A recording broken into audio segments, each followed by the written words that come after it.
भिलनी महातपस्विनी शबरी जाको नाम, मतंग मुनि कह कर गए तो हे मिलेंगे राम।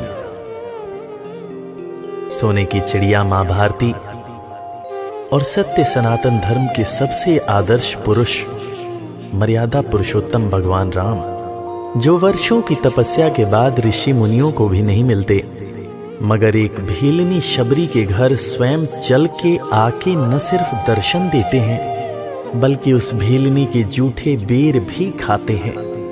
और बाबा तुलसी ने क्या खूब कहा है कि प्रबल प्रेम के पाले पड़कर प्रभु का नियम बदलते देखा, अपना मान भले टल जाए भक्त का मान न टलते देखा। भाव नहीं तो कुछ भी नहीं है, लाख करो गुणगान, भाव के भूखे हैं भगवान, भाव के भूखे हैं भगवान।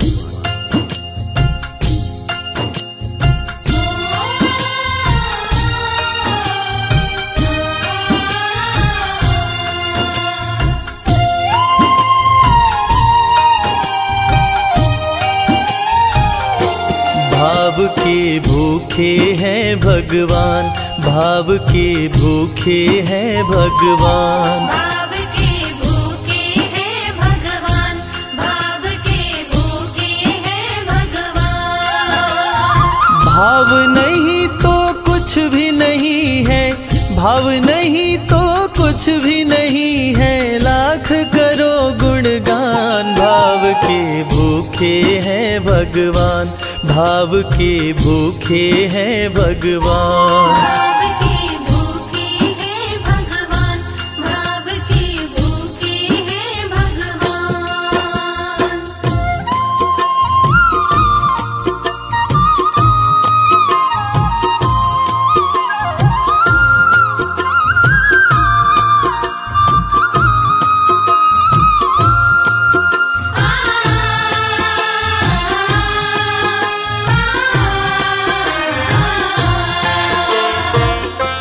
एक थी शबरी भक्तन, न्योछावर करके तन मन, मतंग मुनि के संग में करती थी प्रभु का कीर्तन।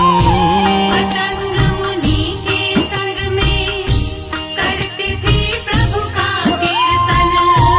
बागों से चुन चुन लाती, प्रभु को फूल चढ़ाती, गंगा के पावन जल से रोज स्नान कराती। गंगा के पावन जल से रोज स्नान कराती। चरण धो के श्री राम का करती, चरण धो के श्री राम का करती, चरणामृत का पान। भाव के भूखे हैं भगवान, भाव के भूखे हैं भगवान। भाव के भूखे हैं भगवान, भाव के भूखे हैं भगवान।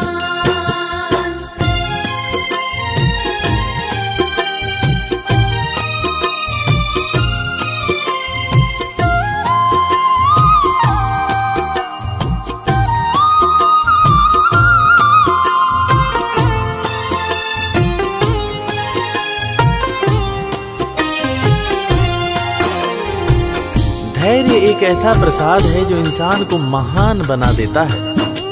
मतंग मुनि मां शबरी से कह गए कि शबरी तेरे दरवाजे राम जरूर आएंगे, और शबरी ने 10,000 साल तक प्रतीक्षा किया।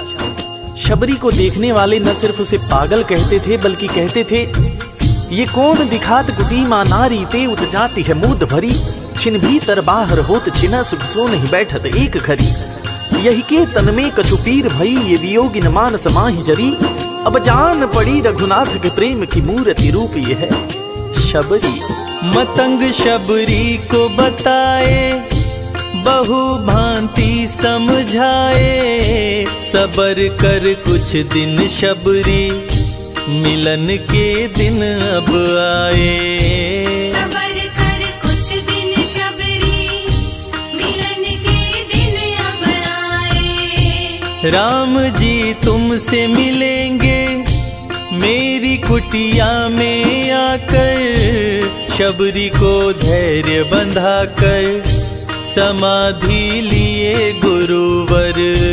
शबरी को धैर्य बंधाकर समाधि लिए गुरुवर। राम नाम में लीन हो गई, राम नाम में लीन हो गई, गुरु से पाकर ज्ञान। भाव के भूखे हैं भगवान, भाव के भूखे हैं भगवान। भाव के भूखे हैं भगवान, भाव के भूखे हैं भगवान।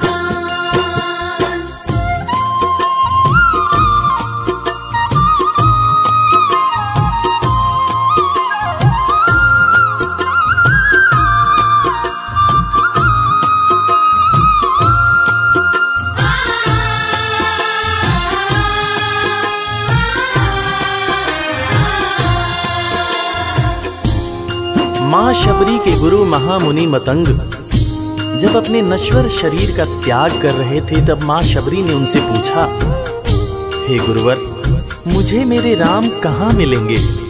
इस पर महामुनि मतंग ने शबरी को जवाब दिया कि शबरी, अरे दुनिया राम को ढूंढती है, मगर तू तो ऐसी खुशनसीब है कि तेरे दरवाजे राम स्वयं चलकर आएंगे। माँ शबरी को अपने गुरु की बातों पर अटूट विश्वास हो गया। माँ शबरी हर रोज राहों पर फूल बिछाती थी, चुन चुन कर मीठे बेर चख चख कर इकट्ठा करती थी, ताकि मेरे प्रभु श्री राम जब आएंगे तो बड़े प्यार से इसका भोग लगाएंगे। राहों पर फूल भी बड़ी सावधानी से शबरी माँ बिछाती थी। शबरी माँ सोचती थी कि मेरे गुरुवर कह के गए हैं कि मेरे घर मेरे राम जरूर आएंगे। शबरी माँ राहों पर दूर दूर तक फूल बिछाती कि प्रभु श्री राम के पैर में कहीं कोई कांटा न चुभ जाए। राह पे फूल बिछाती, वो मीठे बेर को लाती, मेरे प्रभु राम आएंगे, नैनों में सपने सजाती। मेरे प्रभु राम आएंगे, नैनों में सपने सजाती। राम से प्रीत लगा के वो निश दिन राम पुकारे, उमरिया बीती जाए रे कि अखियां पंथ निहारे। उमरिया बीती जाए रे कि अखियां पंथ निहारे। जर्जर हो गई काया फिर भी, जर्जर हो गई काया फिर भी, बसे राम में प्राण। भाव के भूखे हैं भगवान, भाव के भूखे हैं भगवान। भाव के भूखे हैं भगवान, भाव के भूखे हैं भगवान।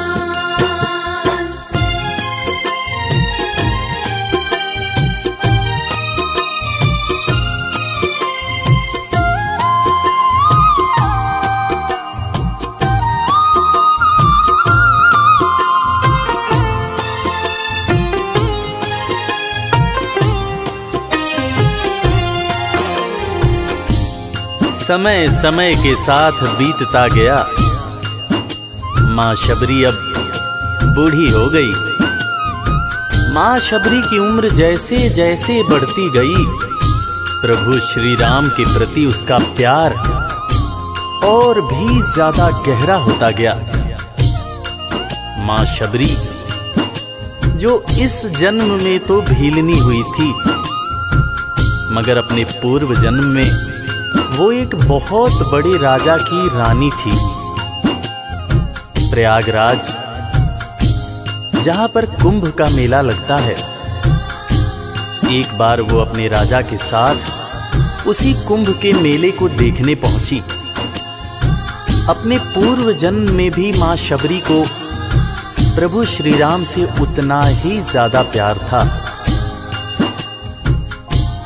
उस वक्त रानी ने अपने पति से ये इच्छा जताई कि मैं बाहर जाकर संत महात्माओं के साथ भजन कीर्तन करूंगी, जिस पर उसके राजा पति ने ये कहकर मना कर दिया कि एक महारानी को इस तरह के छोटे लोगों के साथ बैठना शोभा नहीं देता। ये बात महारानी के हृदय में चुभ गई।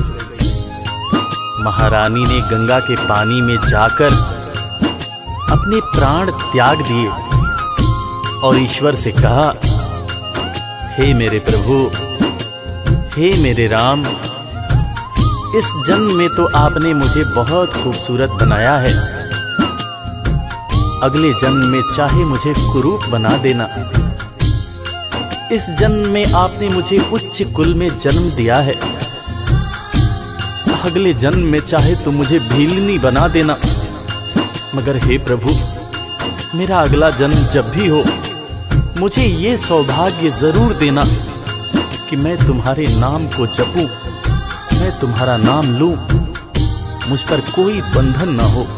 वो राजकुमारी अगले जन्म में माँ शबरी बनी, वही माँ शबरी जो कुटिया में प्रभु श्री राम की राह देख रही थी। वो सुंदर आसन लगा के स्वच्छ कुटिया को सजा के राह आंचल से बुहारे प्रभु का ध्यान लगा के।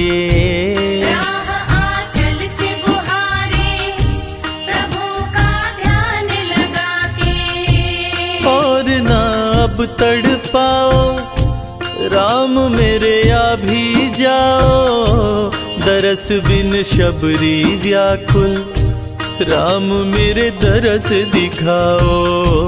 दर्श बिन शबरी व्याकुल, राम मेरे दर्श दिखाओ। दरस की आस लगी मेरे प्रभु जी, दरस की आस लगी मेरे प्रभु जी, पूर्ण करो अरमान। भाव के भूखे हैं भगवान, भाव के भूखे हैं भगवान। भाव के भूखे हैं भगवान, भाव के भूखे हैं भगवान।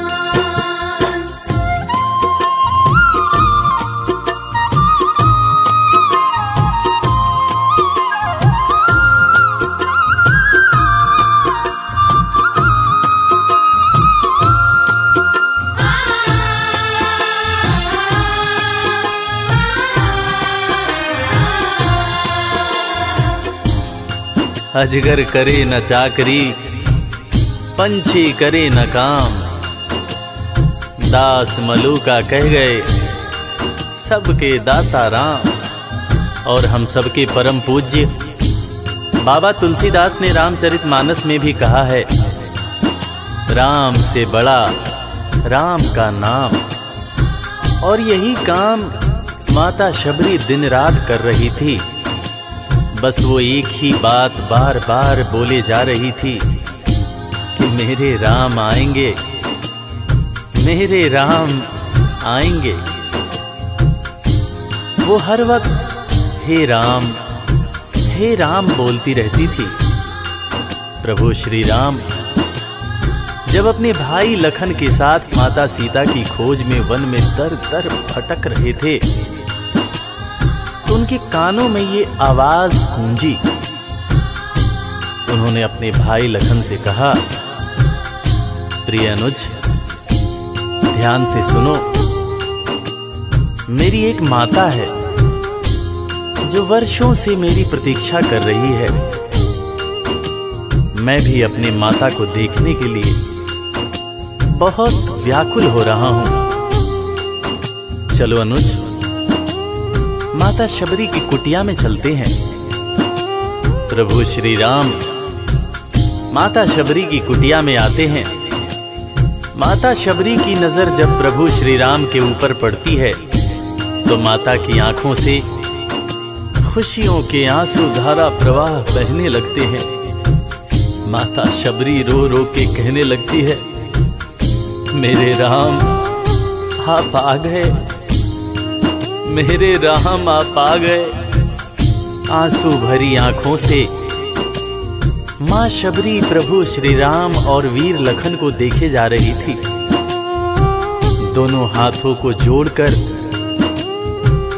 दौड़े दौड़े माँ शबरी ने प्रभु श्री राम के पैर पकड़ लिए और कहने लगी, मेरे राम, मैं तो 2 जन्मों से आपकी प्रतीक्षा कर रही थी। लोग मुझे पागल बुला रहे थे। मेरे गुरुदेव ने मुझसे कहा था कि शबरी, राम लक्ष्मण के साथ एक दिन तेरी कुटिया में जरूर आएंगे, जरूर आएंगे। राम संग लखन को आते देखी प्रभु को मुस्काते, प्रभु के पास में आई कुटिया से दौड़ लगाते। प्रभु के पास में आई कुटिया से दौड़ लगाते। राम से मिलन हुआ जब तो शबरी सुध बुध खो गई, प्रभु के पाँव पकड़ के भाव में विह्वल हो गई। प्रभु के पाँव पकड़ के भाव में विह्वल हो गई। खुशी के आंसुओं से पग धोए, खुशी के आंसुओं से पग धोए, भक्त न शबरी समान, भाव के भूखे हैं भगवान, भाव के भूखे हैं भगवान। भाव के भूखे हैं भगवान, भाव के भूखे हैं भगवान।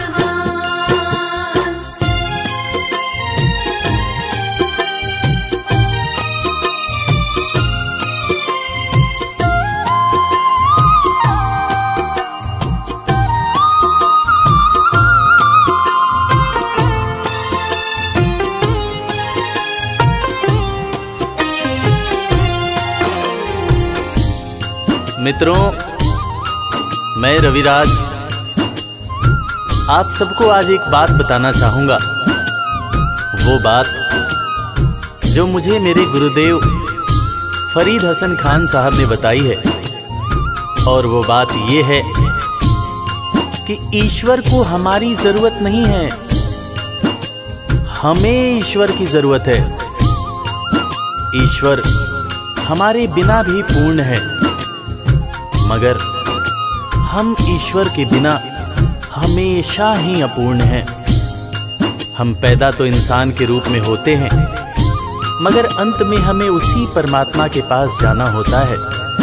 इसलिए हमें जीवन में हर वो कार्य करना चाहिए जो ईश्वर को पसंद हो, और ईश्वर को सिर्फ यही पसंद है कि हम नेक दिल बने, दयालु बने और सदैव ही अच्छाई के मार्ग पर चलें, चाहे कितनी भी कठिनाई क्यों न हो, और हमेशा अपने परमात्मा को याद करते रहें, चाहे ईश्वर के रूप में, चाहे अल्लाह के रूप में, गुरु नानक देव जी के रूप में, चाहे ईसा मसीह के रूप में। जो भी इंसान ईश्वर को याद रखता है वो कभी जीवन में किसी का बुरा नहीं कर सकता। बुरा करना तो दूर की बात है, वो किसी का बुरा सोच भी नहीं सकता है। उसका मन हमेशा साफ और शांत रहता है। मन हो गर निर्मल संजय, प्रभु जी दौड़े आते, प्रसाद की बात करें क्या, वो झूठे बेर भी खाते। प्रसाद की बात करें क्या, वो झूठे बेर भी खाते। बात है सच्ची लेकिन हम सब, बात है सच्ची लेकिन हम सब इससे हैं अनजान। भाव के भूखे हैं भगवान, भाव के भूखे हैं भगवान। भाव के भूखे हैं भगवान, भाव के भूखे हैं भगवान। भाव नहीं तो कुछ भी नहीं है, लाख करो गुणगान। भाव के भूखे हैं भगवान, भाव के भूखे हैं भगवान, भाव के भूखे। इस कथा के लेखक पंडित संजय तिवारी जी, साउंड इंजीनियर श्री कैलाश डंडरियाल जी, मैक्स स्टूडियो दिल्ली। संगीतकार लवली शर्मा।